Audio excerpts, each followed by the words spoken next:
daholo fa tsika rehetrarehetra de raikitra indray zany ato tonga soa de misaotra nareo manaraka fandaharana isan'andro ato amin'ny YouTube sy ato amin'ny page Facebook profil rehetrarehetra. Petraka indray reo fanontaniana hoe inona mahatonga andry le rony bando antranay tanora lalandava antarehany tsy mora antitra. Valiny de raha ihany satria maninona? Satria tsisy afa-tsy lainga mivoaka amin'ny vavandry le rony. Langa daholo. Ilazana pirofo nareo. Pirofo anankiray fotsiny manana sipy le ry androany. Alaina fotsiny jerentsika ny Facebook. Misy bandy veo manana Facebook anankiray. Tsisy bandy manana Facebook anankiray zany fa 3, 4, 5 ny Facebook ndry le rony. Sipa anaky Facebook anankiray misy sipa 3, 4, Facebook ray misy 3, 4. Tsisy afa-tsy lainga mivoaka amin'ny vavandry le roa. Je t'aime rakoto, je t'aime rabe, je t'aime rafotsy, je t'aime. De izy le mandefa message, le sipa andefasa message malaky be iny. Iny aloha le mbola sipa vaovao iny.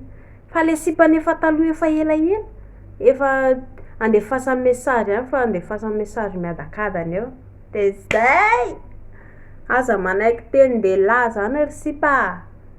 Tsy misy afa-tsy lainga mivoaka amin'ny vavan'ny lehilahy. Zany mahatanora andry le rony.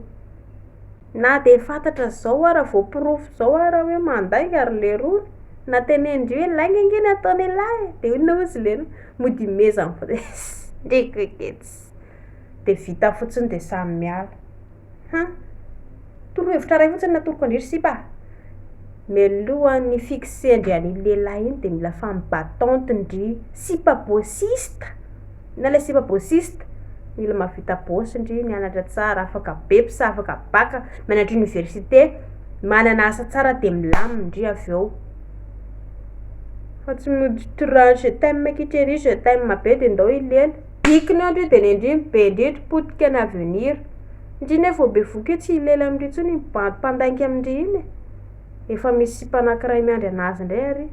Noho izany de aza mino teny lehilahy zany fa tsisy afa-tsy lainga mivoaka amin'ny vavany. Ndry mila mahatoky tena, mila sipa famibataonty ndry zay vao miditra mitokantrano de milamina. Zay angamba tsy lay ty. Feny resaka rehetrarehetra teo. Misy ny lehilahy tsara fanahy, misy ny lehilahy tia zanaka, misy ny lehilahy be fitiavana, fa kosa vitsy zany.